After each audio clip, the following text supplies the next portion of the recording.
മണ്ണും എന്നുള്ള ഒരു യൂണിറ്റ് ആണ് നമ്മൾ ഇന്ന് നോക്കുന്നത്. പ്രധാനമായിട്ടും അതിൻ്റെ അകത്ത് ഈ ഹെഡിങ് പോലെ തന്നെ ജലത്തെക്കുറിച്ചും പിന്നെ മണ്ണിനെ കുറിച്ചും തന്നെയാണ് ഈ ഒരു ചാപ്റ്ററിൽ മെയിൻ ആയിട്ട് പോകുന്നത്. പക്ഷെ കൂടുതൽ കാര്യങ്ങൾ നമ്മൾ ഇനി വരുന്ന അതായത് 5, 6, 7 അതിലാണ് ആ ഒരു ക്ലാസ്സുകളിലാണ് കുറച്ചുകൂടെ ഈ വെള്ളത്തിന്റെ കാര്യങ്ങളും മണ്ണിന്റെ പ്രത്യേകതകളും എല്ലാം നമ്മൾ കുറച്ചുകൂടെ കൂടുതലായിട്ട് കാണുന്നത്. പിന്നെ സോഷ്യലിന്റെ അകത്ത് നമ്മൾ മണ്ണിനെ കുറിച്ചുള്ള വിവിധ തരത്തിലുള്ള മണ്ണിനങ്ങളെ പറ്റി എല്ലാം സോഷ്യലിന്റെ അകത്തും വരുന്നുണ്ട്. അപ്പൊ നമ്മൾ ഈ ഒരു ചാപ്റ്ററിൽ ജസ്റ്റ് ബേസ് ആയിട്ടുള്ള കുറച്ച് കാര്യങ്ങൾ, അതായത് ജലത്തെക്കുറിച്ചും മണ്ണിനെ കുറിച്ചും ബേസ് ആയിട്ടുള്ള കുറച്ച് ടോപ്പിക്കുകളാണ് ഈ ഒരു ചാപ്റ്ററിൽ നമ്മൾ പോകുന്നത്. അപ്പൊ ആദ്യം തന്നെ എല്ലാവരുടെയും എവിടെ എല്ലാം മഴയൊക്കെ ഉണ്ടെന്ന് ഞാൻ വിശ്വസിക്കുന്നു കേട്ടോ. ഇവിടെ എല്ലാം അത്യാവശ്യം നല്ല രീതിയിൽ മഴയുണ്ട്. രാവിലെ തൊട്ട് തുടങ്ങുന്നതാണ്, പിന്നെ ഇടയ്ക്കൊന്ന് നിൽക്കും, പിന്നെ നല്ല രീതിയിൽ ഇവിടെ എല്ലാം മഴയുണ്ട്.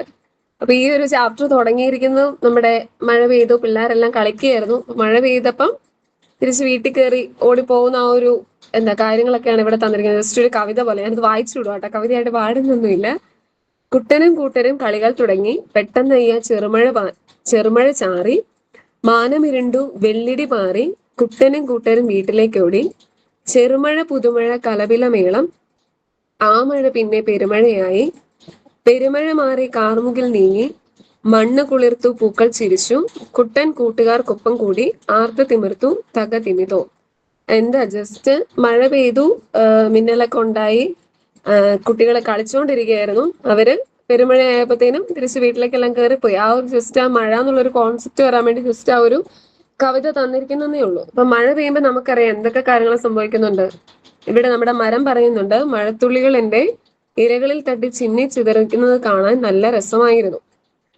അപ്പൊ നമ്മുടെ പക്ഷി പറയുന്നുണ്ട്, ഞാൻ ഈ പൊത്തിലായതുകൊണ്ട് മഴ നനഞ്ഞില്ല, നല്ല തണുപ്പ്. അപ്പൊ അവിടെ ഒരു പുതിയൊരു ഇല തളർത്ത് വന്നപ്പോ ആ ഇല പറയുന്നുണ്ട്, മണ്ണ് നനഞ്ഞു കുതിർന്നു, എനിക്കിനി പുതുനാമ്പുകൾ വളർന്നു വരും. അതായത് നമ്മുടെ എല്ലാവരുടെയും കാര്യമാണ് ജസ്റ്റ് പറയുന്നത്. അതായത് മഴ പെയ്യുമ്പം എങ്ങനെയൊക്കെ ആയിരിക്കും നമ്മുടെ റിയാക്ഷൻസ് എന്നുള്ളത്. അതായത് ചിലർക്ക് മഴ നല്ലൊരു അനുഭവമാണ്, ചിലപ്പോൾ നമ്മൾ പറയും എന്തിനാ ഇപ്പൊ ഈ മഴ പെയ്യുന്നേ.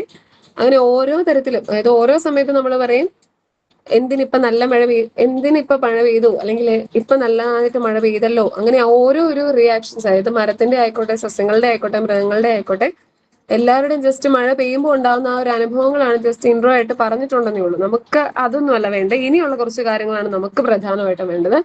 ഇവിടെ തന്നിട്ടുണ്ട് ഇത് ഒരു പത്രവാർത്ത തന്നിട്ടുണ്ട്. കേരളത്തിലെ കഴിഞ്ഞ ജൂണിൽ പെയ്ത മഴ സംബന്ധിച്ച വാർത്തകളുടെ തലക്കെട്ടുകൾ.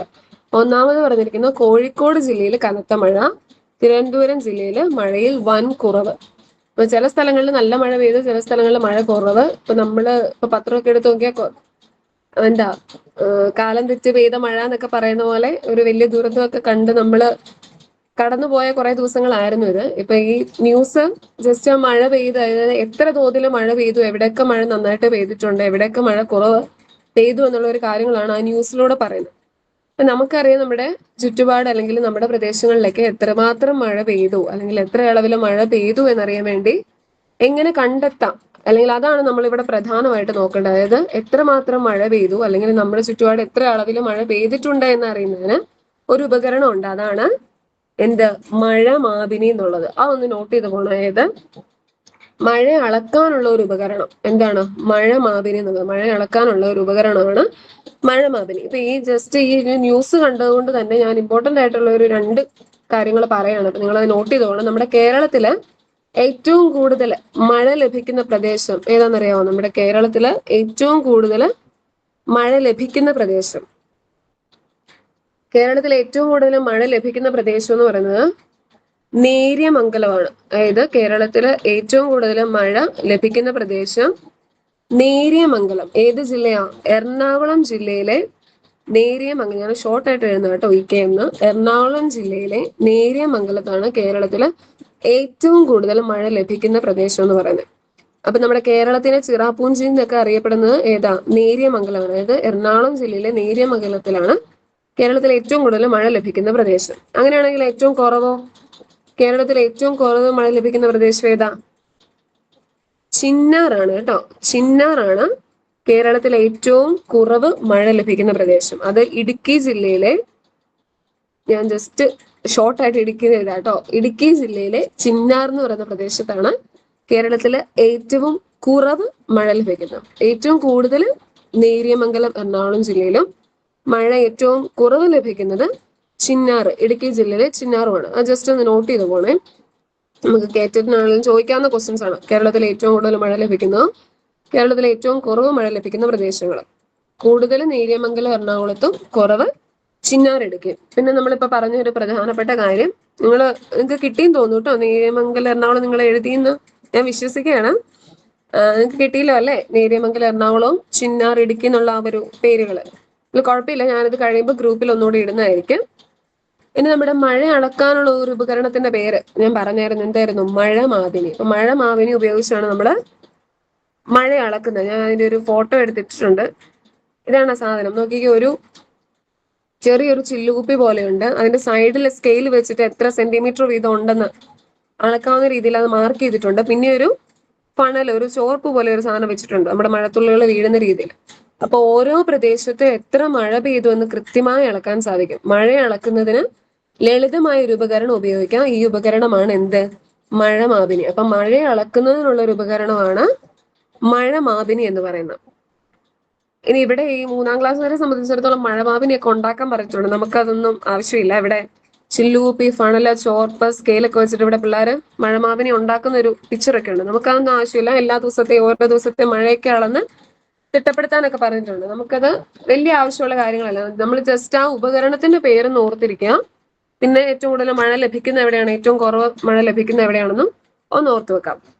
ഇനിയിപ്പോ അടുത്ത കുറച്ച് കാര്യങ്ങളാണ്. അതായത് ഇവിടെ ഒരു പരീക്ഷണം പറഞ്ഞിട്ടുണ്ട്. ഇത് മഴ പെയ്തു കഴിഞ്ഞാൽ മഴവെള്ളം എങ്ങോട്ടാണ് പോകുന്നത്? ഇത് മഴ പെയ്തു കഴിഞ്ഞാൽ ഈ മഴവെള്ളം എങ്ങോട്ടായിരിക്കും പോകുന്നത്? നമ്മൾ സാധാരണഗതി പറയും ഒഴുകി പോകുന്നുണ്ട്, ചിലപ്പോൾ പറയും മണ്ണിലേക്ക് തന്നെ താഴ്ന്നിറങ്ങി പോകുന്നുണ്ട്. ഇവിടെ ജസ്റ്റ് ആ ഒരു പരീക്ഷണം ചെയ്ത് എങ്ങോട്ടാണ് ഈ മഴ പെയ്തു കഴിഞ്ഞാൽ ഈ മഴവെള്ളം എങ്ങോട്ടാണ് പോകുന്നതെന്ന് കാണിക്കാൻ വേണ്ടിയുള്ള ഒരു പരീക്ഷണമാണ്.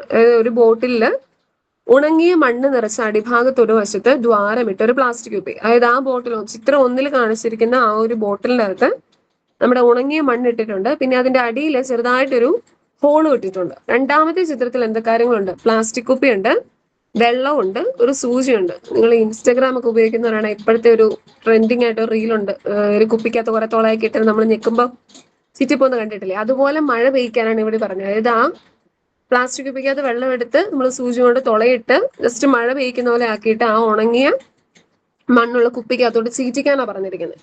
നമ്മുടെ പ്രദേശം എല്ലാം ഏകദേശം നല്ല മണ്ണെല്ലാം നല്ല ഉണങ്ങി കിരികിയ സമയത്ത് മഴ പെയ്ത് കഴിയുമ്പം എല്ലാം കുതിരും. അതുപോലെ തന്നെ ഇവിടെ പരീക്ഷണം ചെയ്ത് കഴിയുമ്പോൾ എന്താ സംഭവിക്കാം? ഈ വെള്ളം നമ്മുടെ ഈ ഉണങ്ങിയ മണ്ണ് നിറച്ച ആ ഒരു കുപ്പിക്കകത്ത് നമ്മൾ ഈ വെള്ളം ചീറ്റിച്ചു കഴിയുമ്പോൾ എന്താ സംഭവിക്കുന്നത്? മണ്ണിലേക്ക് വെള്ളം ആഴ്ന്നിറങ്ങുന്നുണ്ട്. അതുപോലെ തന്നെ ചിലപ്പോ കൂടുതലായിട്ട് ഒഴിച്ചു കഴിയുമ്പോൾ അത് ആ ഹോളിൽ കൂടെ പുറത്തേക്ക് ഒഴുകി പോകുന്നുണ്ട്. അപ്പൊ ഇവിടെ പറഞ്ഞിരിക്കുന്ന കാര്യം, ഇവിടെ കണ്ടെത്തലുകൾ എന്ന് പറയുന്നത് എന്തൊക്കെയാണ്? മണ്ണിൽ വീഴുന്ന മഴവെള്ളം കുറെ ഒഴുകി പോകുന്നുണ്ട്, പക്ഷെ കുറെ ജലത്തിലേക്ക് ജലം മണ്ണിലേക്ക് താഴ്ന്നിറങ്ങുന്നുണ്ട്. അതാണ് പ്രധാനമായിട്ട് നമ്മളിവിടെ പറയുന്ന ഒരു കാര്യം. അതായത് മഴവെള്ളം നമ്മുടെ മണ്ണിൽ നിന്ന് ഒഴുകി പോകുന്നുണ്ട്, കുറെ അധികം ഒഴുകി പോകുന്നുണ്ട്, പക്ഷെ അതിൽ കൂടുതലും മണ്ണിലേക്ക് വെള്ളം താഴ്ന്നിറങ്ങുന്നുണ്ട്. അതാണ് ഇവിടെ ഈ ഒരു പരീക്ഷണത്തിലൂടെ നമ്മൾ പറയുന്ന കാര്യം. അതായത് ഈ മഴ പെയ്തു കഴിഞ്ഞാൽ മഴവെള്ളം എങ്ങോട്ടാണ് പോകുന്നത്? അത് പ്രധാനമായിട്ട് നമ്മൾ പറയും ഒഴുകി പോകുന്നുണ്ട്, പക്ഷെ കൂടുതലായിട്ടും അത് മണ്ണിലേക്ക് ഇറങ്ങുന്നുണ്ട്.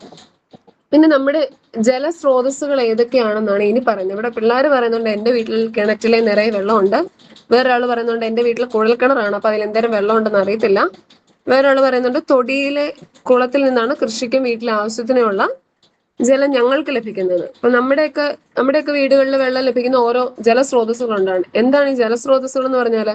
നമുക്ക് ജലം ആവശ്യത്തിന് എടുക്കാൻ കഴിയുന്ന ഓരോ സ്ഥലങ്ങളുണ്ട്. അതായത് കുളം, തോട്, കിണറ്, അങ്ങനെ ഓരോ കാര്യങ്ങളുണ്ട് നമ്മുടെ ഓരോരുത്തരുടെയും സ്ഥലങ്ങളിൽ, വീടുകളിൽ നമ്മൾക്ക് ജലം ആവശ്യമായിട്ടുള്ള ഓരോ സ്രോതസ്സുകളുണ്ട്. എവിടെ നിന്നാണ് നമ്മുടെ വീട്ടാവശ്യത്തിനുള്ള നമ്മൾ വെള്ളം എടുക്കുന്നത്? ഇവിടെയാണെങ്കിൽ കിണറുണ്ട്, പിന്നെ പൈപ്പ് വെള്ളമുണ്ട്. നമ്മുടെ ഓരോ സ്ഥലത്തും ഓരോ രീതിയിലാണ്, ഓരോ തരത്തിലുള്ള ജലസ്രോതസ്സുകളുണ്ട്. അതായത് കിണറുകള്, തോട്, പുഴ, കുളം, അങ്ങനെ ഓരോ ജലസ്രോതസ്സുകളും നമ്മുടെ ചുറ്റുപാടുകളിലുണ്ട്. അപ്പൊ ഇവിടെ പണ്ടത്തെ കാലത്ത്, പക്ഷെ ഇപ്പോഴും ഉണ്ട് എന്നാണ് പറയുന്നത്. അതായത് പണ്ടത്തെ കാലത്തുണ്ടായിരുന്ന ഒരു 2 ജലസ്രോതസ്സുകളുടെ കാര്യങ്ങൾ പറഞ്ഞിട്ടുണ്ട്. അതായത് സൂരംഗയും കേണിയും. നിങ്ങൾ കേട്ടിട്ടുണ്ടോ എന്ന് എനിക്കറിയില്ല. ഞാൻ ഈ ഒരു ചാപ്റ്ററുമായിട്ട് ബന്ധപ്പെട്ട് നോക്കിയപ്പോഴാണ് ഇങ്ങനെ ഒരു പേരുകൾ കേട്ടത് തന്നെ. സൂരംഗയും കേണിയും. ഇത് രണ്ടും നോക്കാം നമുക്ക്. ഒരാൾക്ക് നടന്നു പോകാൻ മാത്രം വലുപ്പമുള്ള തുരങ്കങ്ങൾ നിർമ്മിച്ച് അതിലൂടെ ഭൂഗർഭജലത്തെ പുറത്തേക്ക് കൊണ്ടുവരുന്ന സംവിധാനമാണ് എന്ത്? സൂരംഗ എന്നറിയപ്പെടുന്നത്. അതായത് ഒരാൾക്ക് നടന്നു പോകാൻ മാത്രമുള്ള വലുപ്പത്തിലുള്ള തുരങ്കങ്ങൾ നിർമ്മിച്ച് അതിലൂടെ ഭൂഗർഭജലത്തെ പുറത്തേക്ക് കൊണ്ടുവരുന്ന ഒരു സംവിധാനമാണ് സുരംഗ എന്നറിയപ്പെടുന്നത്. അതായത് കാസർഗോഡ് ജില്ലയിലും കർണാടകത്തിന്റെ ചില ഭാഗങ്ങളിലുമാണ് സുരംഗകൾ ഉള്ളത്. ആ ഒരു സുരംഗയുടെ ചിത്രമാണ് തന്നിരിക്കുന്നത്. കണ്ടോ, ഒരാൾക്ക് മാത്രം കടന്നു പോകുന്ന ചെറിയൊരു ഹോള് പോലെയുണ്ട്. അപ്പൊ അതിലൂടെയാണ് വെള്ളം പുറത്തേക്ക് എത്തിക്കുന്നത്. അപ്പൊ അതാണ് സുരംഗ എന്ന് പറയുന്നത്. പ്രധാനമായിട്ടും കാസർഗോഡ് ജില്ലയിലും കർണാടകത്തിന്റെ ചില ഭാഗങ്ങളിലുമാണ് സുരംഗകൾ കാണുന്നത്. ഇനി അടുത്തതാണ് കേണി. ഇത് കേണി എന്നാല് കിണർ എന്നാണ് അർത്ഥം. വലിയ മരത്തടികൾ തുറന്ന് ഭൂമിയിലേക്ക് താഴ്ത്തിയാണ് കേണികൾ നിർമ്മിക്കുക. നേരിട്ട് പാത്രങ്ങൾ കൊണ്ട് വെള്ളം കോരിയെടുക്കാവുന്നത്ര ആഴമേ കേണികൾക്കുണ്ടാവൂ. കേരളത്തിലെ പല ആദിവാസി വിഭാഗങ്ങളും ഇപ്പോഴും കേണികൾ ഉപയോഗിക്കുന്നുണ്ട്. അപ്പൊ കേണി എന്നാൽ എന്താ അർത്ഥം? കിണർ എന്നാണ് അർത്ഥം. അതൊന്ന് ഓർത്തിരിക്കണം. അതായത് കേണി എന്നാല് കിണർ എന്നാണ് അർത്ഥം. ഇനി വലിയ മരത്തടികൾ തുറന്ന് ഭൂമിയിലേക്ക് താഴ്ത്തിയാണ് കേണികൾ നിർമ്മിക്കുക. ഈ കേണികളുടെ പ്രത്യേകത എന്ന് പറയുന്നത് അതില് അങ്ങനെ വെള്ളം വറ്റി പോകുന്ന ഒരു അവസ്ഥ ഉണ്ടാകുന്നില്ല. എപ്പോഴും അതിനകത്ത് വെള്ളം കാണും. അപ്പൊ ഈ കേണികളും സുരംഗയും ആ ഒരു പേര് ഓർത്തിരിക്കുക. സുരംഗ എന്ന് പറഞ്ഞാൽ എന്താ? ഒരാൾക്ക് നടന്നു പോകാൻ മാത്രം വലുപ്പമുള്ള തുരങ്കങ്ങൾ നിർമ്മിച്ച് അതിലൂടെ ഭൂഗർഭ ജലത്തെ പുറത്തേക്ക് കൊണ്ടുവരുന്ന സംവിധാനമാണ് എന്ത്? സുരംഗ എന്ന് പറയുന്നത്. ഇനിയിപ്പൊ കേണിയാണെങ്കിലോ, വലിയ മരത്തടികൾ തുറന്ന് ഭൂമിയിലേക്ക് താഴ്ത്തിയാണ് കേണികൾ നിർമ്മിക്കുക. ഇതാണ് കേണികളുടെ പ്രത്യേകത.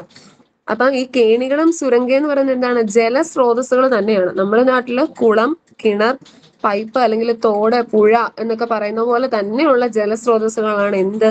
സുരംഗയും കേണി എന്ന് പറയുന്നത്. ജസ്റ്റ് ആ പേരുകൾ നിങ്ങൾ നന്നായിട്ട് ഓർത്തിരിക്കാൻ. ഇപ്പൊ നമുക്ക് ഓപ്ഷനിൽ ഇപ്പം ജലസ്രോതസ്സുകളിൽ പെടാത്തത് അല്ലെങ്കിൽ പെടുന്നത് ഏതാ, അല്ലെങ്കിൽ ഈ ഒരു സെന്റൻസ് തന്നെ സ്റ്റേറ്റ്മെന്റ് ടൈപ്പിൽ ഈ ഒരു സെന്റൻസ് തന്നിട്ട് ഇതെന്താണെന്ന് വരെ ചോദിക്കാം. സുരംഗ അല്ലെങ്കിൽ കേണിയുടെ ആ ഒരു സെന്റൻസ് സ്റ്റേറ്റ്മെന്റ് ടൈപ്പിൽ തന്നെ ചോദിച്ചിട്ട് ഇതെന്താന്ന് വേണമെങ്കിലും ചോദിക്കാം. അപ്പൊ ഈ ഒരു പേര് നിങ്ങൾ ഓർത്തിരിക്കണം. അല്ലെങ്കിൽ ആരെങ്കിലും എവിടെയെങ്കിലും വെച്ച് സുരംഗം എന്താണ്, കേണി എന്താ നിങ്ങൾക്ക് കേൾക്കുമ്പോൾ പറഞ്ഞു കൊടുക്കാനേ നമുക്ക് ഇതാണ് കാര്യം, അതൊരു ജലസ്രോതസ് ആണ് എന്നുള്ള ആ ഒരു ബോധ്യം നമുക്കുണ്ടാണ്. അപ്പൊ അത് നോട്ട് ചെയ്തു പോവാം.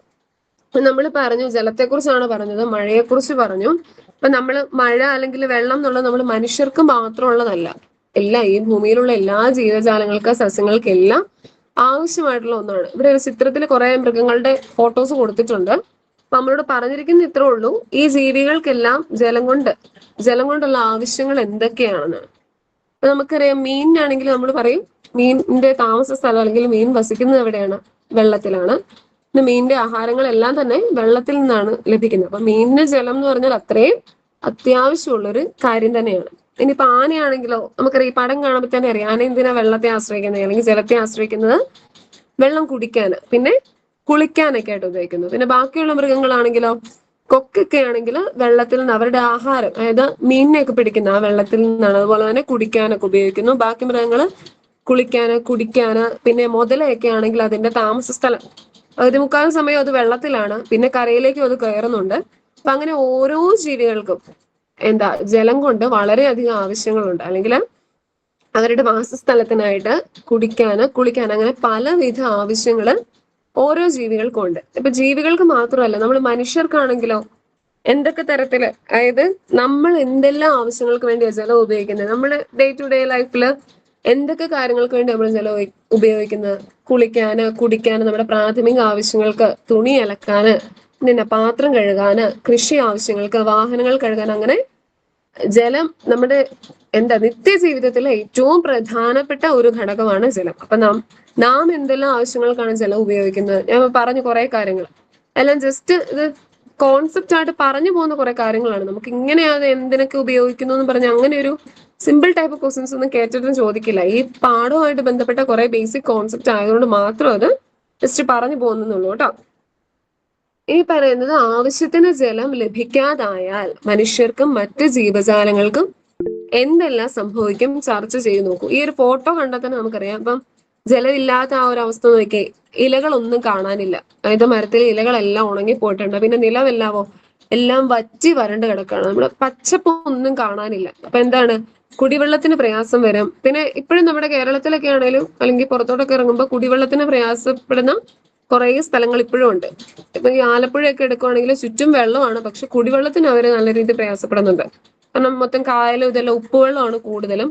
അപ്പൊ അതുപോലെ തന്നെ ഇവിടെ പറഞ്ഞിരിക്കുന്ന ആവശ്യത്തിന് ജലം ലഭിക്കാതായാൽ എന്തൊക്കെ പ്രശ്നങ്ങൾ ഉണ്ടാവും? അതായത് കുടിവെള്ളത്തിന് പ്രയാസം വരും, ഭക്ഷണം പാകം ചെയ്യുകയാണെങ്കിൽ വെള്ളം വേണം, അതിന് പ്രയാസം വരും, പിന്നെ കൃഷി നമ്മുടെ നശിക്കും. അങ്ങനെ എല്ലാ ജീവജാലങ്ങളെയും മനുഷ്യരെ എല്ലാവരെയും ബാധിക്കുന്ന തരത്തില് ദോഷം ചെയ്യും ജലം അത്യാവശ്യത്തിന് ഇല്ലാതായാൽ. അപ്പൊ നമ്മൾ ജലം പാഴാക്കാൻ പാടില്ല. ഇവിടെ നമുക്ക് ഒട്ടുമിക്ക ന്യൂസുകളിലും, അതായത് നമ്മൾ പത്രം എടുത്താൽ കാണുന്ന ഒരു ന്യൂസ് ആണ് എപ്പോഴും കാണുന്നത്, നഗരമധ്യത്തിൽ കുടിവെള്ള പൈപ്പ് പൊട്ടി റോഡ് മുഴുവൻ വെള്ളത്തിൽ. അപ്പൊ ഇതെല്ലാം വെള്ളം പാഴാകുന്ന ഒരു അവസ്ഥകളാണ് ഈ പറഞ്ഞു പോകുന്നതെല്ലാം. അപ്പൊ ഇതുപോലത്തെ കുറെ ന്യൂസുകളും സന്ദർഭങ്ങളും ഒക്കെയാണ് നമ്മുടെ ഈ ഒരു ചാപ്റ്ററിൽ പ്രധാനമായിട്ടും വെള്ളത്തിന്റെ കാര്യങ്ങൾ പറയുന്നത്. അതായത് നമ്മൾ വെള്ളം പാഴാക്കാൻ പാടില്ല, ജലം അമൂല്യമാണ്, അത് പാഴാക്കരുത്, നമ്മൾ എപ്പോഴും എപ്പോഴും പറയുന്ന കാര്യങ്ങളാണ്. അപ്പം നമ്മുടെ നിത്യജീവിതത്തില് ഓരോ കാര്യങ്ങൾ, അതായത് കുളിക്കുമ്പോഴാകട്ടെ, ജസ്റ്റ് വെള്ളം വാട്ടർ ടാപ്പ് ഓപ്പൺ ആക്കുമ്പോഴാകട്ടെ, അല്ലെങ്കിൽ എവിടെയെങ്കിലുമൊക്കെ ചെടി നനയ്ക്കുമ്പം, പിന്നെ വാഹനങ്ങൾ കഴുകുമ്പം, അതിലെല്ലാം നമ്മൾ ഒന്ന് ശ്രദ്ധിച്ചാൽ, അല്ലെങ്കിൽ നമുക്ക് ആവശ്യമായിട്ടുള്ള രീതിയിൽ സൂക്ഷിച്ച് വെള്ളം ഉപയോഗിക്കണം. ജലം പാഴാക്കരുത് എന്ന ഒരു കോൺസെപ്റ്റ് മാത്രമേ ഇവിടെ പറയുന്നുള്ളൂ. ഇനി നമ്മൾ പ്രധാനമായിട്ടും ഇനി കാണാൻ പോകുന്നതാണ് ജലശുദ്ധീകരണം. ഇവിടെ മണ്ണിൽ വീണ് കലങ്ങിയ മഴവെള്ളം കിണറ്റിലേക്ക് എത്തുമ്പോൾ തെളിഞ്ഞു വരുന്നത് എങ്ങനെയാണ് എന്ന് ചോദിച്ചിട്ടുണ്ട്. അതായത് നമ്മൾ മണ്ണിൽ വീണ് കലങ്ങിയ മഴവെള്ളം, അതായത് മഴവെള്ളം നമ്മുടെ മണ്ണിൽ വീണ് കഴിയുമ്പോൾ നമുക്കറിയാം മൊത്തത്തിൽ ഒരു ചെളിയായിട്ട് ഇരിക്കും. ആ കലങ്ങിയ മഴവെള്ളം എങ്ങനെയാണ് കിണറ്റിലേക്ക് എത്തുമ്പം തെളിഞ്ഞു വരുന്നത് എന്നാണ് ഇവിടെ ചോദിച്ചിരിക്കുന്നത്.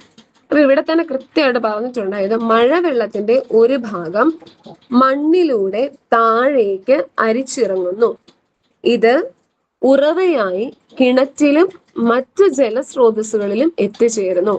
മണ്ണിലൂടെ അരിച്ചിറങ്ങുമ്പോഴാണ് വെള്ളം തെളിഞ്ഞു വരുന്നത്.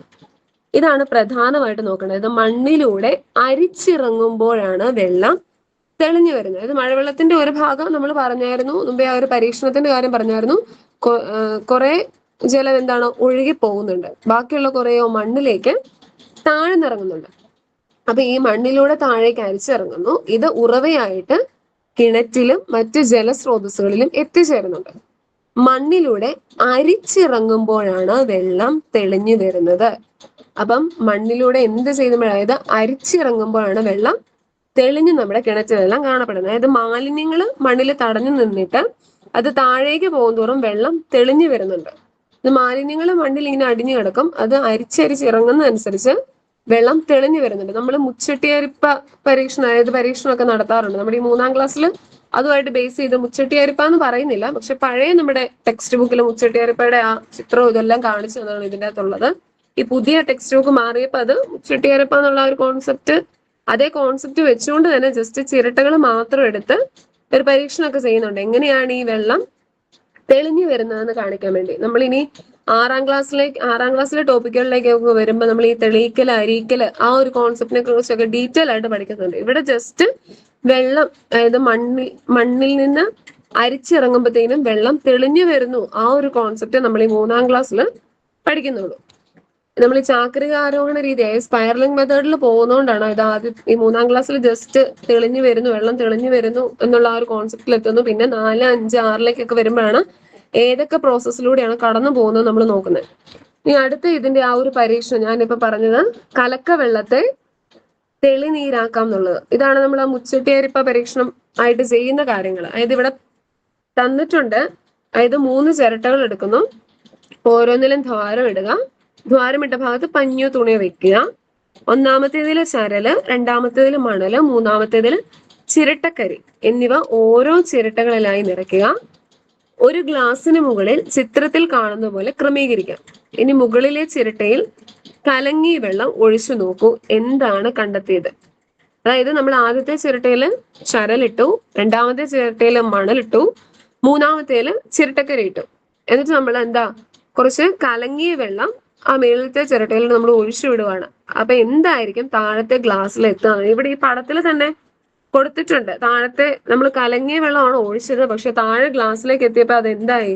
നല്ല തെളിഞ്ഞ വെള്ളമായിട്ട് വന്നിട്ടുണ്ട്. അപ്പൊ അതിന്റെ കാരണം എന്താ? നമ്മൾ പറഞ്ഞായിരുന്നു, മണ്ണിലൂടെ അരിച്ചിറങ്ങുമ്പോഴാണ് വെള്ളം തെളിഞ്ഞു വരുന്നത്. അപ്പൊ ഇവിടെ കലങ്ങിയ വെള്ളം ചരലിലൂടെ കടന്നു പോകുന്നുണ്ട്, മണലിലൂടെ കടന്നു പോകുന്നുണ്ട്. അവസാനം ചിരട്ടക്കരി എത്തുമ്പോഴത്തേക്കും ആ ബാക്കിയുള്ള എന്തേലും ബാക്കിയുണ്ടോ മാലിന്യങ്ങള്, അതെല്ലാം ഈ ചിരട്ടക്കരിയിലെ സുഷിരങ്ങൾ ആഗിരണം ചെയ്ത് അവസാനമാകുമ്പോഴേക്കും ഈ ചിരട്ടക്കരിയിൽ നിന്ന് താഴേക്ക് വരുമ്പത്തേനും മാലിന്യങ്ങളുടെ അംശം കുറഞ്ഞ് വെള്ളം നല്ല തെളിഞ്ഞ വെള്ളമായിട്ട് തീരുന്നുണ്ട്. നമ്മൾ കലങ്ങിയ വെള്ളമാണ് ഒഴിക്കുന്നത്, അത് ചരലിലൂടെയും മണലിലൂടെയും ചിരട്ടക്കരിയിലൂടെയും എല്ലാം കടന്നുപോയി അവസാനം എന്താകുന്നുണ്ട്? തെളിഞ്ഞ വെള്ളമായി തീരുന്നുണ്ട്. അപ്പൊ അതൊരു പ്രോസസ്സാണ്. അതായത് ഈ ഇവിടെ പ്രധാനമായിട്ട് ഈ ഒരു 3 ഘട്ടങ്ങൾ എന്ന് തന്നെ പറയാം. അതായത് ചരല്, മണല്, ചിരട്ടക്കരി, ആ 3 കാര്യങ്ങളിലൂടെ കടന്നുപോയി അവസാനം നല്ല തെളിഞ്ഞ വെള്ളമായിട്ട് വരുന്നുണ്ട്. ഇത് ശുദ്ധീകരിക്കുക, അതായത് ജലം ശുദ്ധീകരിച്ചെടുക്കുന്ന കാര്യങ്ങൾ നമ്മൾ പറയുന്നുണ്ട്. ഇതേ രീതി ഉപയോഗിച്ചാണ് നമ്മുടെ മഴവെള്ള സംഭരണികള് മഴവെള്ള സംഭരണിയില് ജലം അരിച്ചെടുക്കുന്നത്. അതായത് ചരല്, മണല്, ചിരട്ടക്കരി, അതിലൂടെ നമ്മൾ വെള്ളം തെളിഞ്ഞതായിട്ട് നമുക്ക് കിട്ടിയ ആ ഒരു പരീക്ഷണം പോലെയാണ് മഴവെള്ള സംഭരണി. പിന്നെ നമ്മൾ പ്രധാനമായിട്ട് ഇപ്പൊ നമ്മുടെ വീടുകളിൽ കാണും, ഓഫീസുകളിൽ, സ്കൂളുകളിലൊക്കെ കാണുന്നതാണ് ഏത്? വാട്ടർ ഫിൽറ്റർ അല്ലെ? അതായത് വെള്ളം ശുദ്ധീകരിച്ച് നമുക്ക് ലഭിക്കുന്നത്. നമ്മുടെ പൈപ്പിലൂടെയും കെട്ടിലൂടെയും ഒക്കെ കിട്ടുന്ന വെള്ളം ശുദ്ധീകരിച്ച് നമ്മൾ വാട്ടർ ഫിൽറ്റർ ചെയ്ത് കുടിക്കുന്നുണ്ട്. അതായത് ശുദ്ധീകരിച്ച് കുടിക്കുന്നു. ആ ഒരു പരീക്ഷണമാണ് ഇവിടെ തന്നിരിക്കുന്നത്. ഏതൊക്കെ ഘട്ടങ്ങളിലൂടെയാണ് അല്ലെങ്കിൽ ഏതൊക്കെ കാര്യങ്ങൾ ഉപയോഗിച്ചാണ് അതിനെ ശുദ്ധീകരിക്കുന്നതാണ് പറഞ്ഞിരിക്കുന്നത്. ഇവിടെ ചരലുണ്ട്, മണലുണ്ട്, ചിരട്ടക്കരിയുണ്ട്. ഞാൻ പറഞ്ഞായിരുന്നു, നമ്മൾ ഈ 6ാം ക്ലാസ്സിൽ അല്ലെങ്കിൽ 5ലെ 6ലെ ആ ഒരു ടോപ്പിക്കിലേക്ക് വരുമ്പം കൃത്യമായിട്ട് ആ ഓരോ സ്റ്റെപ്പുകൾ നമ്മൾ പഠിച്ചു പോകുന്നുണ്ട്. അതായത് വാട്ടർ പ്യൂരിഫിക്കേഷന്റെ ഓരോ സ്റ്റെപ്പുകൾ നമ്മൾ പഠിച്ചു പോകുന്നുണ്ട്. ഇവിടെ ജസ്റ്റ് ഈ ഒരു പരീക്ഷണത്തിലൂടെ നമ്മൾ കലക്കിയ വെള്ളം തെളിനീരാവുന്നുണ്ട് എന്ന് കാണിക്കുക, അല്ലെങ്കിൽ മണ്ണിലൂടെ അരിച്ചിറങ്ങുമ്പോഴാണ് വെള്ളം തെളിഞ്ഞു വരുന്നത് എന്ന് നമ്മൾ കാണിക്കാൻ വേണ്ടിയാണ് ഇവിടെ ഈ ഒരു പരീക്ഷണമൊക്കെ ചെയ്തിരിക്കുന്നത്. അത് നമ്മൾ പറഞ്ഞായിരുന്നു വാട്ടർ ഫിൽറ്ററിന്റെ ഒക്കെ കാര്യം. അതായത് സ്ഥാപനങ്ങളിലും വീടുകളിലും കുടിവെള്ളം ശുദ്ധീകരിക്കുന്നതിനായുള്ള ഉപകരണങ്ങൾ ഉപയോഗിക്കാറുണ്ട്. ശുദ്ധജലക്ഷാമം രൂക്ഷമായ ചില രാജ്യങ്ങളിൽ കടൽ വെള്ളം ശുദ്ധീകരിച്ച് കുടിവെള്ളമായി ഉപയോഗിക്കുന്നു. പൊതുജലവിതരണ സംവിധാനങ്ങളിലൂടെ വീടുകളിൽ ലഭിക്കുന്ന വെള്ളം വിവിധ ജലസ്രോതസ്സുകളിൽ നിന്ന് ശേഖരിച്ച് ശുദ്ധീകരിച്ചാണ്. അത് നമ്മൾ പറഞ്ഞത്. ഇപ്പൊ ഓരോ ഘട്ടങ്ങളിലൂടെ വെള്ളം ശുദ്ധീകരിച്ച് നമ്മൾ ഉപയോഗിക്കുന്നു. ഇപ്പൊ നമ്മൾ വീടുകളിലാണെങ്കിലും തിളപ്പിച്ചാറിയ വെള്ളമാണ് ഏറ്റവും കൂടുതൽ കുടിക്കാറ്. അപ്പം വെള്ളം ശുദ്ധീകരിച്ച് കുടിക്കുന്നതിന്റെ കാര്യമൊക്കെയാണ് ഇവിടെ പറഞ്ഞിരിക്കുന്നത്.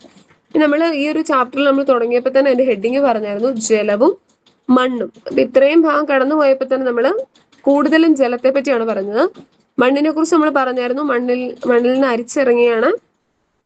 അരിച്ചിറങ്ങിയാണ് വെള്ളം തെളിഞ്ഞാവുന്നതെന്ന് പറഞ്ഞായിരുന്നു. പിന്നെ കുറെ ജലം മണ്ണിലൂടെ ഒഴുകി പോകുന്നുണ്ട്, കുറച്ചത് മണ്ണിലേക്ക് താഴ്ന്നിറങ്ങുന്നുണ്ട് എന്നൊക്കെ പറഞ്ഞായിരുന്നു. നമ്മൾ കൂടുതലായിട്ട് ഇത്രയും നേരം ജലത്തെ കുറിച്ചാണ് പറഞ്ഞത്. ഇനി നമ്മൾ മണ്ണിനെ കുറിച്ചാണ് പറയുന്നത്. ഓക്കെ, ഇപ്പൊ മണ്ണിന്റെ പ്രാധാന്യം നോക്കി. നമ്മുടെ ഒന്നാമത്തെ ചിത്രത്തിൽ ആരാ? മുള്ളംപന്നി പറയുന്നുണ്ട്, മണ്ണിലെ മാളങ്ങളാണ് ഞങ്ങളുടെ താമസം. രണ്ടാമത്തെ നമ്മുടെ വിത്ത് മുളയ്ക്കും. നമ്മൾ ആ ഒന്നാമത്തെ ഹരിതഭൂമി എന്നുള്ള ചാപ്റ്ററിൽ വിത്ത് മുളയ്ക്കുന്നതിന്റെ കാര്യമൊക്കെ പറഞ്ഞായിരുന്നു. അപ്പം വിത്ത് മുളച്ച് വരുന്നുണ്ട്. അവൻ പറയുന്നുണ്ട്, മണ്ണിലായിരുന്നു ഞാൻ, ജലം ലഭിച്ചപ്പോൾ പുറത്തു വന്നു. ഇനി കാണുന്നവരെ നമ്മുടെ മണ്ണിരയാണ്. ഞാൻ എന്നും മണ്ണിൽ തന്നെ. മണ്ണിരയുടെ പ്രത്യേകത എന്താണ്? മണ്ണിര എപ്പോഴും മണ്ണിൽ തന്നെയാണ്. അതുകൊണ്ട് മണ്ണിര. അപ്പൊ അവൻ എപ്പോഴും മണ്ണിൽ തന്നെയാണ്. അപ്പൊ ഈ 3 കാര്യങ്ങൾ, അതായത് നമ്മുടെ ചെടി വിത്ത് മുളച്ച് വന്നതും പിന്നെ നമ്മുടെ മുള്ളംപന്നി പറഞ്ഞതും മണ്ണിര പറഞ്ഞു, അവരെല്ലാം മണ്ണുമായിട്ട് ബന്ധപ്പെട്ട ആൾക്കാരാണ്. എങ്കിൽ മണ്ണ് എത്രത്തോളം അവരുടെ ജീവിതത്തിൽ പ്രാധാന്യം അർഹിക്കുന്നുണ്ട് എന്നാണ് അവർ പറഞ്ഞത്. അപ്പൊ മണ്ണ് കൊണ്ട് ജന്തുക്കൾക്കും സസ്യങ്ങൾക്കും എന്തെല്ലാം പ്രയോജനങ്ങളാണ് ഉള്ളത്, അല്ലെങ്കിൽ നമുക്ക് എന്തൊക്കെ പ്രയോജനങ്ങളാണ് ഉള്ളത്? നമ്മൾ കൃഷി ചെയ്യുന്നത് മണ്ണിലാണ്, വീട് നിർമ്മിക്കുന്ന മണ്ണിലാണ്, പിന്നെ സസ്യങ്ങൾ നട്ടുവെക്കുന്ന, പിന്നെ കരകൗശല വസ്തുക്കൾ, നമ്മുടെ പാത്രങ്ങൾ, ഓടുകൾ, ഇതെല്ലാം മണ്ണ് കൊണ്ട് ഉണ്ടാക്കാറുണ്ട്. ഇനി രൂപങ്ങൾ നിർമ്മിക്കാം എന്നുള്ള ഒരു കോൺസെപ്റ്റ് നമ്മൾ കളിമണ്ണോളി, ഇപ്പൊ പിള്ളേർക്കാണ് വർക്ക് എക്സ്പീരിയൻസിന്റെ മത്സരമൊക്കെ തുടങ്ങിയിട്ടുണ്ട്. ഒക്ടോബർ മാസത്തിലാണ് സ്കൂളിലെ മത്സരമൊക്കെ. അപ്പൊ പിള്ളേർ ഈ കളിമണ്ണ് കൊണ്ട് ഓരോ രൂപങ്ങൾ, ആമയും മുയലും മുതലൊക്കെ ഉണ്ടാക്കാൻ തുടങ്ങിയിട്ടുണ്ട് ഇപ്പോഴേ. അപ്പൊ ആ രൂപങ്ങളൊന്നും നമുക്ക് ആവശ്യമില്ല. ഇനിയിപ്പം അടുത്ത ജസ്റ്റ് നമ്മുടെ ഓരോ പ്രദേശത്തെയും ശേഖരിച്ച മണ്ണും മണ്ണിന്റെ നിറവും മണ്ണിന്റെ മറ്റു പ്രത്യേകതകളും ഒക്കെ എഴുതാനാണ് പറഞ്ഞിരിക്കുന്നത്. അപ്പൊ നമുക്ക് അതിലേക്ക് പോകണ്ട. നമുക്ക് പക്ഷെ പ്രധാനമായിട്ടും മണ്ണിന്റെ കഥ, അല്ലെങ്കിൽ മണ്ണ് എങ്ങനെയാണ് ഉത്ഭവിക്കുന്നത്, എങ്ങനെയായിരിക്കും മണ്ണ് ഉത്ഭവിക്കുക?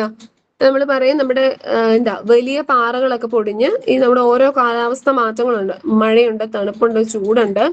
ആ ഓരോ കാലാവസ്ഥ മാറ്റങ്ങളിലൂടെ കടന്നുപോയി ഈ വലിയ പാറകളൊക്കെ പൊടിഞ്ഞ് ഒറ്റ ദിവസം കൊണ്ടൊന്നും അല്ല ഈ മണ്ണുണ്ടായത്. പല വർഷങ്ങൾ കടന്നു പോയിട്ടാണ് ഈ മണ്ണ് ഉണ്ടായത്. ഇവിടെ പറഞ്ഞിട്ടുണ്ട്, കൂട്ടുകാരെ എന്നെ നിങ്ങൾക്ക് പരിചയമുണ്ടല്ലോ, ഞാനാണ് മണ്ണ്, ഞാൻ പല തരത്തിലും പല വിധത്തിലുമുണ്ട്. അതായത് ഓരോ സ്ഥലങ്ങളിലെയും മണ്ണ് വ്യത്യസ്തമാണ്, നിറത്തിൽ വ്യത്യാസമുണ്ട്, അതിന്റെ ആ ഒരു തരികൾക്ക് തന്നെ വ്യത്യാസമുണ്ട്. ഓരോ പ്രദേശത്തും എന്റെ സ്വഭാവം വ്യത്യാസപ്പെട്ടിരിക്കും. ലക്ഷക്കണക്കിന് സൂക്ഷ്മജീവികളും പല ജൈവ ഘടകങ്ങളും എന്നിലുണ്ട്. ആയിരക്കണക്കിന് വർഷത്തെ നിരന്തരമായ ജൈവ അജൈവ പ്രവർത്തനങ്ങളിലൂടെയാണ് ഞാൻ ഈ വിധത്തിൽ രൂപപ്പെട്ടത്. അതാണ് ഞാൻ പറഞ്ഞത്, പലതരത്തിലുള്ള കാലാവസ്ഥ മാറ്റങ്ങളിലൂടെയൊക്കെ കടന്നുപോയി വലിയ പാറകളൊക്കെ പൊടിഞ്ഞാണ് നമ്മുടെ ഇപ്പൊ കാണുന്ന നമ്മുടെ ഈ മണ്ണുകളൊക്കെ രൂപപ്പെട്ടത്. അപ്പൊ നമ്മുടെ ഈ ഒരു ചാപ്റ്ററിൽ മണ്ണ് എന്നുള്ള ഒരു കോൺസെപ്റ്റിൽ നമ്മൾ പഠിക്കുന്നത് മണ്ണിനുള്ളിലുള്ള ചെറിയ ജീവികൾ ഏതൊക്കെ, പിന്നെ മണ്ണിൽ വായു ഉണ്ടോ, മണ്ണിൽ ജലാംശം ഉണ്ടോ, മണ്ണിൽ ജൈവാംശം ഉണ്ടോ, ഈ ഒരു 4 കോൺസെപ്റ്റ് നമ്മൾ ഇപ്പൊ നോക്കുന്നുള്ളൂ. അതോടെ കഴിയുമ്പോൾ ഈ ഒരു ചാപ്റ്റർ തീരും കേട്ടോ. എന്നിട്ട് ഞാൻ നിർത്താതെ.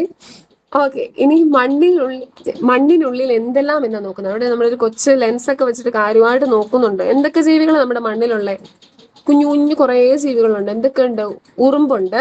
പിന്നെ നമ്മുടെ ഏറ്റവും പ്രധാനമായിട്ട് ഞങ്ങളുടെ സ്കൂളിലാണ് പിള്ളേർ ഏറ്റവും കൂടുതൽ മണ്ണിൽ പോയിട്ട് തപ്പുന്ന ഒരാളുണ്ട്, കുഴിയാനയുണ്ട്. പിന്നെ നമ്മുടെ പ്രധാനപ്പെട്ട മണ്ണിരയുണ്ട്. പിന്നെ ചിതല, ഒച്ച, പുഴു, അങ്ങനെ കുറെ പിന്നെ ലെൻസിലൂടെ കാണാൻ പറ്റാത്ത കുറെ സൂക്ഷ്മ ജീവികളും ഉണ്ട്. അപ്പം നമ്മുടെ മണ്ണിലുള്ള പ്രധാനമായിട്ടുള്ള കുറെ കുഞ്ഞു കുഞ്ഞു ജീവികളുണ്ട്. ആ ഒരു ജീവികളെ പറ്റിയാണ് ഇവിടെ പറഞ്ഞിരിക്കുന്നത്. അതിനുള്ള ഓരോ ഇത് മണ്ണില് ഇവയ്ക്ക് ആവശ്യമായിട്ടുള്ള ഭക്ഷണം ലഭിക്കുന്നുണ്ടോ, ഇവർക്ക് ആവശ്യമായിട്ടുള്ള ജലമുണ്ടോ, ഇവർക്ക് ആവശ്യമായിട്ടുള്ള മണ്ണിൽ ജീവിക്കുന്ന ജീവികൾക്ക് ആവശ്യമായിട്ടുള്ള വായു ഉണ്ടോ, ഇതൊക്കെയാണ് നമ്മൾ ഇനി ഓരോ പരീക്ഷണങ്ങളിൽ കൂടെ ചെയ്യാൻ പോകുന്നത്. അപ്പം മണ്ണിലെ വായു അല്ലെങ്കിൽ മണ്ണിൽ വായു ഉണ്ടോ എന്നാണ് ചോദിച്ചിരിക്കുന്നത്. മണ്ണിൽ വായു ഉണ്ടോ, അതിനുള്ളൊരു പരീക്ഷണം കേട്ടോ. ആ ഒരു ക്വസ്റ്റിന് ഉത്തരം എന്ന രീതിയിൽ ഒരു പരീക്ഷണമാണ് പറഞ്ഞിരിക്കുന്നത്. എന്താ പറഞ്ഞിരിക്കുന്നത്? ഒരു ജാർ എടുക്കുക, അതിൻ്റെ അകത്ത് വെള്ളം എടുക്കുക. വെള്ളം എടുത്തിട്ട് എന്താ, ഉണങ്ങിയ ഈ മൺകട്ടകളില്ലേ, ഉണങ്ങിയ മൺകട്ടകൾ 2-3 ആ കൊച്ചു ജാറിലേക്ക് ഇടുന്നുണ്ട്. അതുപോലെ നിട്ട് നോക്കുക. എന്താണ് ഒരു 2-3 സെക്കൻഡ് കഴിയുമ്പോഴത്തേനും നമുക്ക് അത് കാണാൻ പറ്റും. എന്താ കാണുന്നതെന്ന് വെച്ചാൽ, ഈ ഒരു ജാറിന്റെ അകത്തേക്ക് മൺകട്ടകൾ ഇട്ടു. കുറച്ചു നേരം കഴിയുമ്പോൾ ഇവിടെ കുമിളകൾ വരാൻ തുടങ്ങും. അതായത് മൺകട്ടകൾ ഇട്ട് കുറച്ചു നേരം കഴിയുമ്പോൾ ഇതിലൂടെ കുഞ്ഞു കുഞ്ഞു കുഞ്ഞു കുമിളകൾ വരാൻ തുടങ്ങും. അപ്പൊ അത് എന്താണ് സംഭവിക്കുന്നതെന്ന് ഇവിടെ ചോദിച്ചിരിക്കുന്നത്. അതായത് ഈ മൺകട്ടകളിലേക്ക് നമ്മുടെ വെള്ളത്തിലേക്ക് ഈ മൺകട്ടകൾ ഇട്ടല്ലോ, അപ്പൊ ഈ മൺകട്ടകളിലേക്ക് വെള്ളം അരിച്ചിറങ്ങും. അങ്ങനെ അരിച്ചിറങ്ങി കഴിയുമ്പോൾ മണ്ണിലുള്ള വായു പുറത്തേക്ക് വരും. അപ്പോഴാണ് ഈ കുമിളകൾ രൂപപ്പെടുന്നത്. അപ്പൊ മണ്ണിൽ വായു ഉണ്ടെന്ന് മനസ്സിലാക്കാനാണല്ലോ നമ്മൾ ഈ പരീക്ഷ നടത്തിയത്. അപ്പൊ മണ്ണില് വായു ഉണ്ട്. അപ്പൊ അവിടെ എന്താ സംഭവിച്ചിരിക്കുന്നത്? ഈ മൺകട്ടകളിലേക്ക് വെള്ളം അരിച്ചിറങ്ങിയ സമയത്ത് നമ്മുടെ മണ്ണിലുള്ള വായു പുറത്തേക്ക് കടന്നു വരുന്നത്. അതാണ് കുമിളകളായിട്ട് വരുന്നത്. അപ്പൊ മണ്ണിൽ വായു ഉണ്ട്. ആ ഒരു കോൺസെപ്റ്റ് ആണ് ഇവിടെ പറയുന്നത്. നമ്മൾ എന്താ പറയുന്നത്? മണ്ണിൽ വായു ഉണ്ടോ എന്നാണ് ചോദിച്ചിരിക്കുന്നത്. എങ്ങനെ കണ്ടെത്തും? അതിനുള്ള ഒരു പരീക്ഷണം നമ്മൾ നടത്തി. ഉണങ്ങിയ മൺകട്ടകൾ ഗ്ലാസ്സിലേക്ക് ഇട്ടു. അത് ഗ്ലാസ്സിൽ വെള്ളം ഉണ്ടായിരുന്നു, ഗ്ലാസ്സിലേക്ക് ഇട്ടു. കുറച്ച് ഒന്ന് നിരീക്ഷിച്ച് നോക്കിയപ്പം കുമിളകൾ വരാൻ തുടങ്ങി. അപ്പൊ അതിന്റെ അർത്ഥം എന്താ? മണ്ണിൽ വായു ഉണ്ട്. അതായത് മൺകട്ടകളിലേക്ക് ആ വെള്ളം അരിച്ചിറങ്ങി കഴിഞ്ഞപ്പം മണ്ണിലുള്ള വായു പുറത്തേക്ക് കടന്നു വന്നതാണ് കുമിളകളായിട്ട് രൂപപ്പെട്ടത്. അപ്പൊ മണ്ണിൽ വായു ഉണ്ട് എന്ന് ഉറപ്പായി. ഇനി അടുത്ത് നോക്കി, മണ്ണിൽ ജലാംശമുണ്ടോ? അതിനുള്ളൊരു പരീക്ഷണമാണ് അടുത്ത് പറഞ്ഞത്. അതായത് കുറച്ച് മണ്ണ് കുപ്പിയിലാക്കിയിട്ട് വെയിലത്ത് അടച്ചു വെക്കാനാണ് പറഞ്ഞിരിക്കുന്നത്. കുറച്ചു നേരം കഴിയുമ്പോൾ നമ്മൾ നിരീക്ഷിക്കുമ്പോൾ എന്തായിരിക്കും, കുപ്പിയുടെ വശങ്ങളിൽ എന്താണ് കാണുന്നത്, എന്തെല്ലാം മാറ്റങ്ങൾ കണ്ടെത്തിയെന്ന് ചോദിച്ചിട്ടുണ്ട്. എന്തായിരിക്കും കാണുക?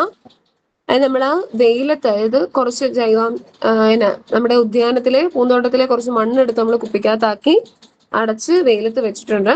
കുറച്ചു നേരം കഴിയുമ്പം ആ സൂര്യന്റെ ചൂടൊക്കെ ഏറ്റ് കഴിയുമ്പോഴത്തേനും ഈ മണ്ണിലുള്ള ജലകണങ്ങൾ ബാഷ്പമായിട്ട് എന്താ നമ്മുടെ കുപ്പിയുടെ ഏത് പാത്രത്തിലാണോ അല്ലെങ്കിൽ കുപ്പിയിലാണോ അതിന്റെ സൈഡുകളിൽ കാണാൻ പറ്റും. അതായത് ജലകണങ്ങൾ ബാഷ്പമായിട്ട് മാറി. അതായത് സൂര്യന്റെ ചൂടേറ്റ് ഈ മണ്ണിലുള്ള ജലകണങ്ങള് ബാഷ്പമായി എവിടെ, നമ്മുടെ കുപ്പിയുടെ സൈഡുകളിൽ പറ്റിപ്പിടിച്ചിരിക്കുന്നതായിട്ട് കാണാൻ പറ്റും. അപ്പൊ ആ ഒരു കോൺസെപ്റ്റ് ക്ലിയർ ആയില്ല. അതായത് മണ്ണില് എന്തുണ്ട്? ജലത്തിന്റെ അംശമുണ്ട്. അപ്പൊ നമ്മൾ പറഞ്ഞു മണ്ണില് വായു ഉണ്ട്, മണ്ണില് ജലാംശം ഉണ്ടെന്നും പറഞ്ഞു. ഇനി അടുത്ത നോക്കി, ഇനി ചോദിച്ചിരിക്കുന്ന മണ്ണിലെ ജൈവാംശത്തിന് നമ്മൾ എന്താ പ്രധാനമായിട്ട് ഇപ്പൊ ഇവിടെ പറഞ്ഞിരിക്കുന്ന ഒരു പരീക്ഷണം, കുറച്ച് ഗ്ലാസ്സിൽ കുറച്ച് മണ്ണെടുത്ത്, അതായത് നമ്മുടെ പൂന്തോട്ടത്തിലെ ആ ഒരു പരിസരത്തൊക്കെ കിടക്കുന്ന ആ ഒരു മണ്ണെടുത്ത് ഒന്ന് ഇളക്കി നോക്കണം വെള്ളത്തിന്റെ അകത്ത്. കുറച്ചു നേരം കഴിയുമ്പോൾ അത് അടിയും. അതായത് അതിന്റെ അകത്ത് എന്തൊക്കെ കാര്യങ്ങൾ കാണും? കുറച്ച് കരിയിലയൊക്കെ കാണും, ഉണങ്ങിയ കമ്പുകൾ കാണും, പിന്നെ കല്ല് കാണും. അങ്ങനെ കുറച്ച് അവശിഷ്ടങ്ങൾ പോലെ എന്ന രീതിയിൽ കുറെ കാര്യങ്ങൾ കാണും. അപ്പൊ ഇതെല്ലാം അതായത് നോക്കി, ഉണങ്ങിയ ഇലകളും കമ്പ് കഷ്ണങ്ങളും ജീവികളുടെ അവശിഷ്ടങ്ങളും അടങ്ങിയതാണ് എന്ത്? ജൈവാംശം. ജൈവാംശം എന്ന് പറയുന്നത് എന്താണ്? ഉണങ്ങിയ ഇലകളും കമ്പ് കഷ്ണങ്ങളും ജീവികളുടെ അവശിഷ്ടങ്ങളും അടങ്ങിയതാണ് ജൈവാംശം. അപ്പൊ ഈ ജൈവാംശമുള്ള മണ്ണിലാണ് കൂടുതലും ചെടികൾ വളരുന്നത്. അപ്പൊ ജൈവാംശമുള്ള മണ്ണിലാണ് കൂടുതലും ചെടികൾ വളരുന്നത്. ജൈവാംശമുള്ള മണ്ണാണ് മണ്ണിരയുടെ ആഹാരം. അപ്പൊ നമ്മൾ പറഞ്ഞു മണ്ണിൽ വായുവുണ്ട്, മണ്ണില് ജലാംശമുണ്ട്, മണ്ണില് ജൈവാംശമുണ്ട്. നമ്മൾ പ്രധാനമായിട്ടും ജൈവാംശമുള്ള മണ്ണിലാണ് ചെടികള് ഏറ്റവും നന്നായിട്ട് വളരുന്നത്. ഏത് മണ്ണിലാ? ജൈവാംശമുള്ള മണ്ണില്. ഈ ജൈവാംശമുള്ള ഒരു മണ്ണെന്ന് പറയുന്നത് ചെമ്മണ്ണ്. നമ്മുടെ ഈ ചുവന്ന കളറിലുള്ള ചെമ്മണ്ണില്ലേ, അതായത് ചെമ്മണ്ണ് ജൈവാംശമുള്ള ഒരു മണ്ണാണ്. ഈ ചെമ്മണ്ണിന് ജലസംഭരണ ശേഷി കൂടുതലായിരിക്കും. അതായത് ജൈവാംശം ഏറ്റവും കൂടുതലുള്ള മണ്ണെന്ന് പറയുന്നത്, അത് ഓർത്തിരിക്കണേ, ജൈവാംശം ഏറ്റവും കൂടുതലുള്ള മണ്ണെന്ന് പറയുന്നത് ഏതാ? ചെമ്മണ്ണാണ്. അപ്പൊ ചെമ്മണ്ണിന് ജലസംഭരണ ശേഷി കൂടുതലായിരിക്കും. അപ്പൊ ഇതാണ് ഇവിടെ മണ്ണിന്റെ കുറച്ച് കാര്യങ്ങൾ പറഞ്ഞിരിക്കുന്നത്. ഇത് മണ്ണില് വായുവുണ്ട്, ജലാംശമുണ്ട്, ജൈവാംശമുണ്ട്. പിന്നെ ജൈവാംശമുള്ള മണ്ണിലാണ് ചെടികൾ നന്നായി വളരുന്നത്. ഇനി ഇവിടെ ഏറ്റവും കൂടുതൽ ജൈവാംശമുള്ള മണ്ണെന്ന് പറയുന്നത് ചെമ്മണ്ണാണ്. ചെമ്മണ്ണിന് വേറെ എന്താ പ്രത്യേകത ഉള്ളത്? ജലസംഭരണ ശേഷി കൂടുതലായിരിക്കും. നമ്മൾ സോഷ്യൽ സയൻസിന്റെ അകത്താണ് കൂടുതൽ ഓരോ മണ്ണിനങ്ങൾ, നമ്മുടെ ഇന്ത്യയിലുള്ള പ്രധാന മണ്ണിനങ്ങൾ, കേരളത്തിലുള്ള പ്രധാന മണ്ണിനങ്ങൾ, ഇതെല്ലാം പറയുന്നത്. അപ്പൊ ഞാൻ ജസ്റ്റ് അതിന്റെ ഒരു നോട്ട് എടുത്തിട്ടിട്ടുണ്ട്. ഞാൻ നിങ്ങളെ ഒന്ന് കാണിക്കാം. ഞാനത് ഗ്രൂപ്പിലേക്ക് ഇട്ടോളാം. നിങ്ങൾ അത് ഓർത്തൊന്നും ടെൻഷൻ അടിക്കേണ്ടത്. നോക്കിയേ, ഇന്ത്യയിലെ ഒന്ന് ജസ്റ്റ് ഓർത്തിരിക്കേണ്ടത്, ഇന്ത്യയിലെ പ്രധാനപ്പെട്ട മണ്ണ് എക്കൽ മണ്ണാണ്. ഇന്ത്യയിലെ പ്രധാനപ്പെട്ട മണ്ണ് എക്കൽ മണ്ണും നമ്മുടെ കേരളത്തിലെ പ്രധാനപ്പെട്ട മണ്ണ് ലാട്രൈറ്റ് മണ്ണുമാണ്. അതായത് ഇന്ത്യയിലേത് എക്കൽ മണ്ണും അലൂവിയൽ സോയിലും, നമ്മുടെ കേരളത്തിലേത് ലാട്രൈറ്റ് മണ്ണുമാണ്. അപ്പൊ ഞാൻ അതിനൊരു കോഡ് പോലെ ഉണ്ടാക്കിയതെന്ന് വെച്ചാല്, ഇന്ത്യയിലെ എക്കൽ മണ്ണെന്ന് പറയുമ്പം എവിടെ എഴുതാം? ഇവിടെ എഴുതാവേ. ഇന്ത്യയിലെ എക്കൽ മണ്ണെന്ന് പറയുമ്പം ഇക്കിൾ നോർത്താ മതി. അതായത് നമ്മൾ ഇക്കിൾ എടുക്കാന്ന് പറയില്ലേ, ഇക്കിൾ നോർത്താ മതി. അതായത് ഈ ഇന്ത്യയിലെ എക്കൽ എന്നുള്ളത് ഞാൻ ഇക്കിളാക്കിയതാ കേട്ടോ, എക്കൽ മണ്ണ്. അപ്പൊ ഇന്ത്യയിലെ എക്കൽ മണ്ണും, ഇപ്പൊ കേരളത്തിലെ ആണെങ്കിലും നമ്മള് തൂമ്പ വെച്ച് കിളക്കുക എന്ന് പറയത്തില്ലേ, കിളക്കുക എന്നുള്ളത് നമ്മളൊരു പറയുന്നല്ലേ, തൂമ്പ വെച്ച് കിളക്കുക. അപ്പൊ കേരളത്തിലെ ആണെങ്കിൽ നമ്മൾ പറഞ്ഞു ലാട്രേറ്റ് മണ്ണെന്ന് പറഞ്ഞു. അപ്പം കിളാന്ന് ഓർത്താ മതി. അതായത് കേരളത്തിലേത് ലാട്രേറ്റ് മണ്ണും ഇന്ത്യയിലേത് എക്കൽ മണ്ണും. അപ്പൊ അത് ജസ്റ്റ് മാറിപ്പോ നോക്കാം. അത് ക്വസ്റ്റ്യൻ വരുന്നതാണ്, മണ്ണിന്റെ ടോപ്പിക്കായിട്ട് ബന്ധപ്പെട്ട ഒരു ക്വസ്റ്റ്യൻ വരുന്നതാണ്. ഇന്ത്യയിലെ പ്രധാനപ്പെട്ട മണ്ണിനവും കേരളത്തിലെ പ്രധാനപ്പെട്ടതും. ഇന്ത്യയിലേതാണെങ്കിൽ എക്കൽ മണ്ണും അലൂവിയൽ സോയിൽ എന്ന് പറയും. കേരളത്തിലേതാണെങ്കിൽ ലാട്രേറ്റ് മണ്ണും. അതൊന്ന് ഓർത്തിരുന്നാൽ മതി. അപ്പൊ ഇവിടെ പറഞ്ഞിട്ടുണ്ട് അതിന്റെ സവിശേഷതകള്. ഇത് ഞാൻ പറഞ്ഞ എല്ലാ മണ്ണിനും ജലം സംഭരിക്കാനുള്ള ശേഷി ഒരുപോലെയല്ല. മണൽ മണ്ണിന് ജലസംഭരണ ശേഷി കുറവാണ്. ജൈവ വസ്തുക്കൾ അലിഞ്ഞു ചേർന്നിട്ടുള്ള ചെമ്മണ്ണിനാണ് ജലസംഭരണ ശേഷി കൂടുതലുള്ളത്. അപ്പൊ ഈ ഒരു കോൺസെപ്റ്റ് ഞാൻ മുമ്പേ പറഞ്ഞ കാര്യം തന്നെയാണ്. ഇവിടെ ഓരോ മണ്ണിന്റെ സവിശേഷതകളും അതിൽ അടങ്ങിയിരിക്കുന്ന ധാതുക്കളും ഏതൊക്കെയാന്ന് പറഞ്ഞിട്ടുണ്ട്. ഞാനത് ഗ്രൂപ്പിലിട്ട് തരാം. ഇവിടെ നോക്കിയ കേരളത്തിൽ ഏറ്റവും കൂടുതൽ കാണുന്ന മണ്ണിനും ഏതാ? ലാട്രേറ്റ് മണ്ണാണ്. ലാട്രേറ്റ് മണ്ണ് അറിയപ്പെടുന്ന മറ്റൊരു പേരാണ് വെട്ടുകൽ മണ്ണ്. അപ്പൊ ഈ ലാട്രേറ്റ് മണ്ണുമായിട്ട് ബന്ധപ്പെട്ട, അല്ലെങ്കിൽ ലാട്രേറ്റ് മണ്ണിലെ പ്രധാന കൃഷികൾ, അതിന്റെ പി എച്ച് മൂല്യമൊക്കെ നമ്മൾ 7ാം ക്ലാസ്സിൽ വരുമ്പം പറയുന്നുണ്ട്. ഏത് പി എച്ച് മൂല്യം 7, അതിൽ കുറവ് ഏതാണ്, കൂടുതൽ ഏതാണ്, ആൽക്കലി ഏതാണ്, ആസിഡ് ഏതാണ്, ന്യൂട്രൽ ആയിട്ടിരിക്കുന്ന അവസ്ഥ ഏതാണ്, അതൊക്കെ നമ്മൾ 7ാം ക്ലാസ് വരുമ്പോൾ പറഞ്ഞു പോകും. അപ്പൊ ജസ്റ്റ് ആ ലാട്രേറ്റ് മണ്ണിന്റെ കുറെ പ്രത്യേകതകൾ ഞാൻ ഗ്രൂപ്പിലിട്ട് തരാം കേട്ടോ. സമയം പോയി, നിങ്ങൾ മടുത്ത് കാണുമെന്ന് എനിക്കറിയാം, അതുകൊണ്ട് ഇനി അത് പറയുന്നില്ല. ഓക്കെ, ഇത്രയാണ് നമ്മുടെ ഈ ഒരു ജലവും മണ്ണും എന്നുള്ള ഒരു കോൺസെപ്റ്റിൽ, ആ ഒരു ചാപ്റ്ററിൽ നമ്മൾ പറയുന്നത്. എന്തൊക്കെയായിരുന്നു പറഞ്ഞത്? മഴയെ കുറിച്ച് പറഞ്ഞു. ഏറ്റവും കൂടുതൽ മഴ ലഭിക്കുന്ന പ്രദേശം ഞാൻ പറഞ്ഞായിരുന്നു, ഏതായിരുന്നു? നേര്യമംഗലം. ഇത് എറണാകുളം ജില്ലയിലെ നേര്യമംഗലത്താണ് ഏറ്റവും കൂടുതൽ മഴ ലഭിക്കുന്നതെന്ന് പറഞ്ഞായിരുന്നു. ഏറ്റവും കുറവ് മഴ ലഭിക്കുന്ന എവിടെയാണ്? ചിന്നാർ എന്ന് പറയുന്ന സ്ഥലം. ഏത് ജില്ല? ഇടുക്കി ജില്ലയിലെ ചിന്നാർ എന്ന് പറയുന്ന പ്രദേശത്താണ്. പിന്നെ നമ്മൾ പറഞ്ഞു മഴവെള്ളം മണ്ണിലേക്ക് അരിച്ചിറങ്ങി കഴിയുമ്പോഴാണ് വെള്ളം തെളിഞ്ഞു വരുന്നതെന്ന് പറഞ്ഞായിരുന്നു. അതിന്റെ ഓരോ പരീക്ഷണങ്ങളും വെച്ച് മുച്ചോട്ടി അരിപ്പ പോലെ തന്നെ ചരലും മണലും ചിരട്ടക്കരിയൊക്കെ ഇട്ട് വെള്ളം തെളിഞ്ഞു വരുന്ന ആ ഒരു ഫിൽട്രൈസേഷൻ നമ്മൾ പറഞ്ഞായിരുന്നു. അതിന്റെ കുറച്ചുകൂടി വലിയ കാര്യങ്ങൾ, അതായത് തെളിയിക്കൽ അരിക്കലൊക്കെ നമ്മൾ എന്താ 6ാം ക്ലാസ്സിൽ ആ ഒരു കോൺസെപ്റ്റിനകത്ത് വരുന്നുണ്ട്. നമ്മൾ ആ സമയം കുറച്ചുകൂടി ഡീറ്റെയിൽ ആയിട്ട് അത് പറയുന്നതായിരിക്കും. പിന്നെ നമ്മൾ മണ്ണിന്റെ പ്രത്യേകതകൾ പറഞ്ഞു. അതായത് മണ്ണ് എങ്ങനെയാണ് ഉണ്ടാകുന്നത്, ഒരു ദിവസം കൊണ്ടൊന്നും ഉണ്ടായതല്ല. വലിയ പാറക്കഷ്ണങ്ങളൊക്കെ പൊടിഞ്ഞ് പല വർഷങ്ങൾ എടുത്ത് ഓരോ കാലാവസ്ഥ മാറ്റങ്ങളിലൂടെ കടന്നു വന്നാണ് നമ്മുടെ മണ്ണ്, ഇപ്പോൾ കാണുന്ന മണ്ണ് രൂപപ്പെട്ടത്. അതും എല്ലായിടത്തും ഒരുപോലെയല്ല മണ്ണിന്റെ പ്രത്യേകതകള്. നിറത്തിൽ വ്യത്യാസമുണ്ട്, അതിന്റെ ആ തരികൾക്ക് വ്യത്യാസമുണ്ട്, പല വൈവിധ്യത്തിലുണ്ട്. അപ്പൊ ആ മണ്ണിന്റെ പ്രത്യേകതകളും, മണ്ണില് വായുവുണ്ട്, മണ്ണില് ജലാംശമുണ്ട്, ജൈവാംശമുണ്ട്. പിന്നെ ജൈവാംശം കൂടുതലുള്ള മണ്ണ് ചെമ്മണ്ണാണ്. പിന്നെ ചെമ്മണ്ണിന് ജലസംഭരണ ശേഷിയുണ്ട്. പിന്നെ ഇന്ത്യയിലെയും കേരളത്തിലെയും ഞാൻ ജസ്റ്റ് ആ ഒരു പെട്ടെന്ന് പഠിക്കാൻ കിട്ടുന്ന ഒരു എളുപ്പത്തിൽ ഞാൻ പറഞ്ഞാണ്. ഇന്ത്യയിലെ ആണെങ്കിൽ എക്കൽ മണ്ണും ഇക്കിൾ നോർത്താൽ മതി. പിന്നെ കേരളത്തിലെ ആണെങ്കിൽ കെളാന്ന് ഓർത്താൽ മതി. ഇത് കേരളം ലാട്രൈറ്റ് മണ്ണ്, അതൊന്ന് ജസ്റ്റ് ഒന്ന് ഓർത്തിരിക്കണം. ഇത്രയാണ് ഈ ഒരു ചാപ്റ്ററിൽ വരുന്നത്, നമ്മുടെ ജലവും മണ്ണും എന്നുള്ളത്. ഇതിൽ കുറച്ചുകൂടെ നമ്മുടെ പഴയ 3ാം ക്ലാസ്സിലെ ആ ഒരു ടെക്സ്റ്റ് ബുക്ക് നോക്കിയാല് ഈ ജലവും മണ്ണും, അതിനകത്ത് മണ്ണിലൂടെ നടക്കാമെന്ന് തന്നെ ഒരു ചാപ്റ്ററും, പിന്നെ ജലത്തിൻ്റെതാണ് ജലം ജീവാമൃതം എന്നും തന്നെ വേറൊരു ചാപ്റ്റർ. അങ്ങനെ 2 ചാപ്റ്ററിലായിട്ട് കിടന്നതിനെയാണ് നമ്മൾ